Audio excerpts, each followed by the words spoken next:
The United Nations nuclear chief says the world must recognize that North Korea possesses nuclear weapons and pursue dialogue. In response, the South Korean government reiterated its firm stance on the complete denuclearization of the regime. Japan's former defense minister Shigeru Ishiba won the Liberal Democratic Party election on Friday to become the country's next prime minister. He is deemed relatively dovish when it comes to historical issues with South Korea. Israel continues its intense bombardment of Lebanon targeting Hezbollah and maintains the possibility of pushing ahead with the ground offensive. It's September 27th, 6 p.m. in Seoul. This is Newscenter. Thank you for joining us. I'm Yoon Jung-min. The United Nations nuclear chief Rafael Grossi says the world needs to recognize that North Korea has nuclear weapons, though not legitimately, and pursue dialogue. Seoul says it maintains a steadfast and unified stance of achieving the denuclearization of the North. Our North Korean affairs correspondent Kim Jong-sil begins our coverage. In an interview with the Associated Press on Thursday local time, Rafael Grossi, Director General of the International Atomic Energy Agency, asked if closing the door on North Korean leader Kim Jong-un has solved anything. After that, what? We slammed the door, and then have we solved anything? Or are we, on the contrary, exacerbating the conditions for a situation that may go out of hand? He added that there has been no international engagement with North Korea since 2006, when the regime became, quote, a de facto nuclear weapon possessor state. I guess we need to recognize the fact that the DPRK, not legitimate, but factually real possession of nuclear weapons, is here to stay for a long time, maybe. And we have to reassess the kind of engagement we should have with them. The IAEA Director General added that North Korea's nuclear program should still be condemned for violating UN Security Council resolutions and international law, emphasizing that the global community needs to keep reiterating that the North must halt its nuclear activities. I think South Korea will have to step up its efforts and continuously present a model for North Korea's denuclearization. We will have to lead the discussion. Otherwise, North Korea's possession of nuclear weapons will gradually become a done deal, fait accompli. Regarding Grossi's interview, South Korea's Ministry of Unification said the government and the international community maintain a steadfast and unified stance on the goal of a complete denuclearization of North Korea. Seoul added that during the 68th IAEA General Conference on September 19th, a resolution was adopted urging Pyongyang to halt its nuclear program and comply with UN Security Council resolutions. The government added it will work closely with the IAEA and the international community to advance the goal of denuclearization of North Korea. Kim Jong-sil, Arirang News. Over in Japan, the ruling party has elected ex-defense chief Shigeru Ishiba as its new leader, and he is set to become the country's next prime minister. Our Lee Soo-jun explains more about who he is and what the election could mean for Korea. Japan's ruling party on Friday elected former defense chief Shigeru Ishiba as the new prime minister of Japan. The race for the top post was a tight one, featuring a record 9 candidates, and was ultimately decided in a runoff between Ishiba and Economic Security Minister Sanae Takaichi after neither won a clear majority. But while Takaichi was in the lead in the crowded field of 9, Ishiba emerged victorious after winning 215 votes, compared to Takaichi's 194 votes. And as the LDP has a parliamentary majority, he is expected to be approved by the Japan's parliament, the Diet, in a vote next Tuesday to become the 102nd Prime Minister of Japan. The election comes after former Prime Minister Fumio Kishida's surprise announcement in August that he'll be stepping down, effectively ending his 3-year term. Ishiba being elected to lead the world's 4th largest economy comes at a time when Japan is grappling with high living costs worsened by a weak yen. The 67-year-old is a veteran politician, having previously served as a defense minister, and marks his 5th attempt at running to lead the ruling party after an initial run in 2008. He is considered to be on the more progressive side and an outsider of sorts, as he is known to be unafraid of criticizing members of his own party. While this has earned him powerful adversaries within the LDP, it has endeared him to both grassroots party members and the public. And this is also expected to impact how he navigates Japan's relationship with South Korea. In an interview in 2017, he said that South Korea and Japan should work towards reaching a mutual understanding regarding the issue of comfort women. And when Jusomia, a bilateral military intelligence sharing agreement signed between the two countries, was nearly terminated in 2019 after escalating tensions, he commented that this crisis occurred because Japan had not fully taken responsibility for the war. With Japan ushering in new leadership and the United States holding a presidential election in November, the geopolitical landscape in the Asia-Pacific region, such as how security challenges from North Korea are addressed, is expected to also shift. Lee Soo-jin, Arirang News. Seoul and Tokyo held an unusual meeting today on the joint development of an underwater continental shelf located in between the two countries, particularly oil and gas exploration in the area. With the related agreement set to expire soon, South Korea says it'll continue to communicate with Japan.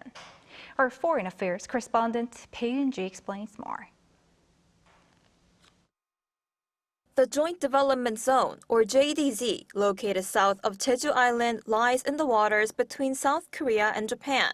The two countries signed a treaty back in 1974, designating the zone as a shared area for petroleum and natural gas exploration, based on analysis suggesting that the underwater continental shelf may hold a significant amount of oil and other minerals. Under the agreement, exploration and development require both nations' consent. But little development has been made, and talks on the agreement have been suspended since 1985, with Japan having been lukewarm about moving forward with the pact. But for the first time in nearly 40 years, officials from the two countries sat down for working-level talks on this issue in Tokyo on Friday. Following the meeting, South Korea's foreign ministry said the two sides held extensive discussions regarding the implementation of the JDZ agreement, and added that Seoul plans to continue to communicate with Tokyo regarding the pact. Japan has not actively engaged in joint development of the JDZ area since the early 2000s, saying the zone is no longer economically viable. But some experts in South Korea believe Japan appears to be waiting for the agreement to expire in 2028 so that it can seize the area for itself. This is because changes to international law in the early 1980s favor a midline border between the two countries, likely benefiting Japan, as the JDZ lies more than 90% inside of Japan's exclusive economic zone, weakening South Korea's claims to the area. Seoul's foreign ministry claims that even after the expiration of the agreement, neither South Korea or Japan will have the right to develop the region without joint consent, as the area will be left as an undelimited maritime area, and has been urging Japan to pursue joint exploration. We plan to continue to persuade Japan that it's important for the agreement to be extended, as this will benefit bilateral relations. The JDZ agreement will expire in 4 years if either of the two countries confirm their intention to terminate the pact from June of next year. Bae Eun-ji, Arirang News.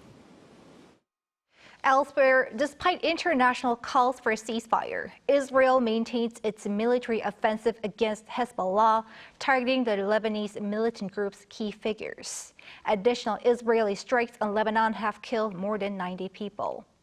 Park Go-nu brings the latest. Fears of a possible full-scale war between Israel and Lebanon-based militant group Hezbollah escalate as Israel shows its firm stance to fight, despite the U.S. and its allies calling for a ceasefire.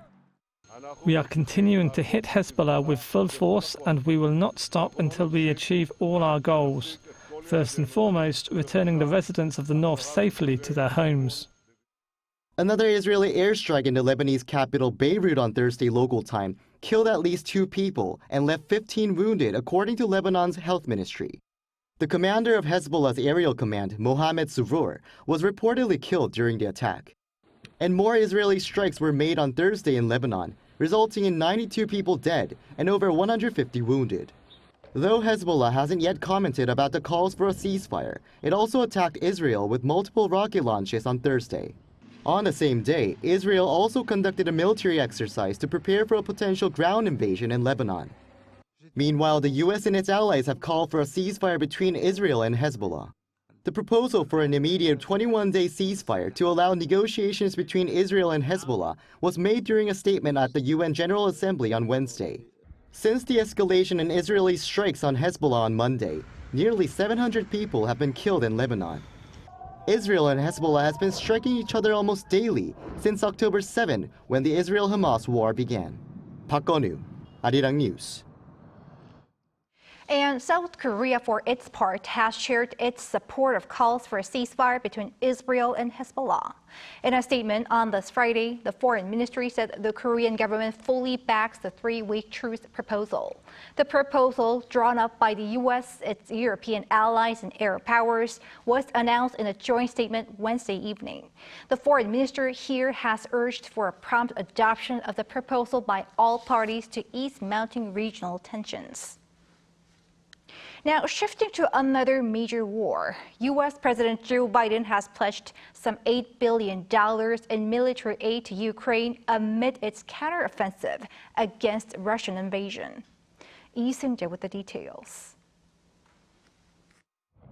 As Ukraine continues to push ahead with its offensive into Russian territory while also defending its own, the U.S., its biggest supporter financially, has agreed to send more assistance.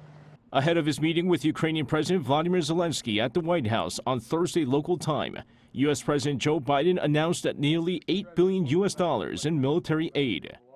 Right now we have to strengthen Ukraine's position on the battlefield. And that's why today I'm proud to announce a new $2.4 billion package of security assistance. I've also directed the Pentagon to allocate all the remaining security assistance funding that has been appropriated to Ukraine, period, by the end of my term, which is January 20. This means $2.4 billion in security assistance through the Ukraine Security Assistance Initiative and $5.5 billion through the Presidential Drawdown Authority. Through the PDA, the U.S. can deliver surplus weapons held by the U.S. to Ukraine without congressional approval. The latest assistance, announced by Biden, will provide Ukraine with much-needed air defenses, unmanned aerial systems, and air-to-ground munitions while strengthening Ukraine's defense industry base. The military assistance will also include a shipment of precision-guided glide weapons with a range of up to 130 kilometers. The medium-range missile will provide a major upgrade in Ukraine's fight against Russia. In response, President Zelensky thanked his U.S. counterpart for the continued support. We deeply appreciate that Ukraine and America have stood side by side from the very first moments of this terrible Russian invasion. Your determination is incredibly important for us to prevail. However, despite the latest assistance, a U.S. official stressed that Biden will not allow Ukraine to use U.S. missiles to hit targets deeper inside Russia. Lee Seung-jae, Arirang News.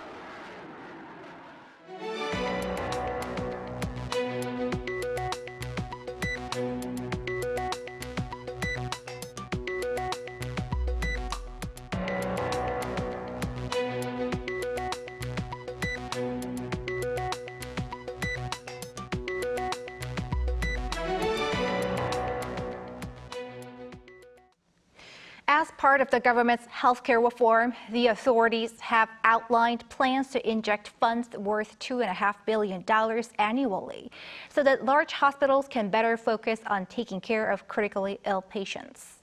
Shin Ha-young has the details. The government will launch a pilot program next month to reform tertiary care general hospitals, prioritizing the treatment of critically ill patients. According to the plan announced by the Health Ministry on Friday, hospitals participating in the program will need to increase the proportion of high-level treatments, such as those for critically ill patients and rare diseases. The government will restructure tertiary care general hospitals to focus more on treating critical, emergency, and rare diseases, gradually increasing the share of high-level treatments from 50% to 70%. The number of hospital beds for patients with mild conditions will be reduced by between 5 and 15%, depending on region. To help participating tertiary hospitals transition smoothly, the government plans to invest 3.3 trillion Korean won, or around $2.5 billion of its health insurance funding annually, amounting to 10 trillion won, or about $7.6 billion over 3 years. The government has also decided to increase fees for 910 critical surgeries and raise fees for intensive care units by 50%. It stated that even with the fee increases, patients will not have to pay more during emergency care. Patients won't have to pay extra during the emergency care period. We also plan to make sure that patients with severe conditions won't face extra charges after the emergency care period ends. The government plans to improve the critical patient classification system to clarify what counts as critical. Instead of solely relying on the diagnosis, this new system will consider factors like patient's age and health condition. 신하영, Arirang News. Over to a legal battle between Samsung C&T and a U.S. hedge fund. A local court today ruled against Elliott Management, denying its claim for an additional delayed interest payment from Samsung related to a controversial merger 9 years ago. Moon Hye-ryun has more. A South Korean court has ruled in favor of Samsung C&T in a lawsuit filed by U.S. hedge fund Elliott Management, denying Elliott's claim for payment of additional delayed interest. The Seoul Central District Court on Friday dismissed the American firm's claim for 26.7 billion Korean won, roughly $20.3 million US, from a dispute which stems from the 2015 merger of two Samsung Group affiliates. Elliott had held a 7.1% stake in Samsung C&T and opposed the merger of the company with Cheil Industries on grounds that it undervalued the company and its share valuation. The matter was eventually taken to court as the controversial merger went ahead. The two parties reached a confidential agreement in 2016 where Elliott withdrew from the lawsuit as Samsung C&T agreed to pay a higher share purchase price than the initial offer of 50,000 won per share. The hedge fund received a settlement of around $54.9 million in 2022 after the Supreme Court ruled that a share purchase price of around 66,000 won was appropriate, only to file another lawsuit. It claimed that while other Samsung shareholders had received delayed interest for a longer period, it had not and was therefore entitled to additional compensation. The Seoul Central District Court stated that the agreement between the two parties did not include provisions for delayed interest, and also noted that calculating delayed interest on a per-share basis would be complex due to varying timelines for different shareholders. Elliott also launched an investor-state dispute lawsuit against South Korea back in July 2018, claiming that government involvement led to the controversial merger being approved in 2015. Last year, an international tribunal ordered Seoul to pay $108.5 million, a ruling which has since been contested by South Korea's Justice Ministry. Moon Hye-ryun, Arirang News. K-pop boy group Stray Kids will perform at this year's American Music Awards. The AMAs announced on Thursday that the group will be among the performers at the 50th anniversary special on October 6. This is the second time a K-pop artist is performing at the awards after BTS. The awards are considered one of the big three music awards in the United States, along with the Grammys and Billboard Music Awards. Stray Kids won the top K-pop album award at last year's Billboard Music Awards. October 2nd, next week, is Senior Citizens Day here in Korea. As the country's aging population means seniors make up a larger portion of society, more of them are rejoining the workforce. Our An Song-jin went to find out more. In South Korea's aging society, more of the elderly population are looking to get back into the workforce. But what is driving this age group back into the job market? I'm sure it's for the money. I don't know about it now, but us old people didn't have a proper pension system. So as long as you are healthy, it's nice to move around a bit. I think the first is for financial reasons, and the second is that I don't want to be a burden to my children. Even after working for more than 40 years, the national pension that I receive is not enough. So since I have the energy left to work, I think I'll work for the next 5 to 6 years. This is why so many elderly people are still working. Recent data from Statistics Korea shows that the main reason those aged 65 to 79 re-enter the workforce is to earn living expenses, followed by the desire to stay active and find joy from work. Data from the Ministry of SMEs and Startups indicates that a record number of people aged 60 and older are in employment. They account for more than 22% of the total workforce. The Seoul Senior Employment Support Center helps them prepare for a second career. 66-year-old Choi Seung-hee is one of those who makes the most of the programs on offer. 도보배달 앱에서 신규 배송이 뜹니다. Choi spends her time delivering small items over a walkable distance, whether it be groceries, cosmetics, or simple meals. She'll choose her delivery order and head to the store to pick up the item. Once it's been received, she'll double-check the destination and head to drop it off. Choi says this side hustle has given her life so much meaning. When I had nothing to do, not only was I lonely, but I did a lot of unnecessary overthinking, which is why re-entering the workforce helped me so much. It's a great benefit that I can stay healthy and make my own pocket money as well, so I'll continue as long as I can. I hope there are more opportunities for seniors in the job market. The Seoul Senior Employment Support Center teaches its elderly students the tools needed for the modern workplace, such as how to use maps on smartphones. We teach basic skills necessary for employment, such as how to write a resume, search for jobs on a smartphone, and other educational programs. We also provide job training depending on the various sectors of employment. As we enter a super-aging society, and since everyone is healthy and passionate, there are a lot of seniors who want to work. Our goal is to provide the necessary education and help them work as much as possible. The Health Ministry has pledged to create more than 1 million jobs for the elderly population by 2027. However, other factors also need to be improved, whether it be the quality of the jobs or the sustainability of these senior programs. It's important to create jobs other than those created by the government. I think the current system that prevents people from working because of their age should change. If people have the physical strength and the ability to continue working, I hope they'll be given the opportunity to work. The elderly population in South Korea is only expected to grow, and in order to cater to their needs and utilize them as effective workers in society, education and job training seems vital. An Sung-jin, Arirang News.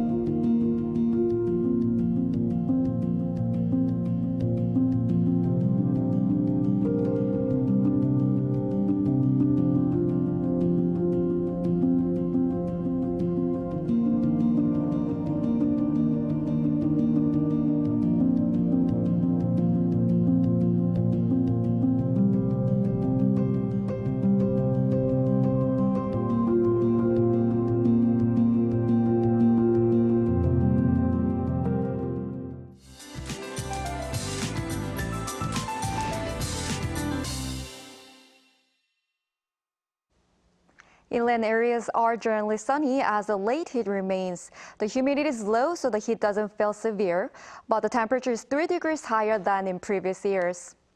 The strong easterly wind will blow and rain will fall on the east coast by tomorrow. Currently, it is raining in the northeastern part of Gangwon-do province. Heavy autumn rain of up to 100 millimeters will fall in this area. In addition, there will be showers in some inland areas until tonight, and in northern Chungcheongbuk-do province and Gyeongsang-do provinces tomorrow. Tomorrow morning will start around 20 degrees Celsius, including 19 degrees in Seoul, Daegu, and Gyeongju. Daytime temperatures will be 26 to 30 degrees all over the country. Daily highs will drop on Tuesday after rain in the central and northern parts of Jeju Island. That's all for Korea. Here are the weather conditions around the world.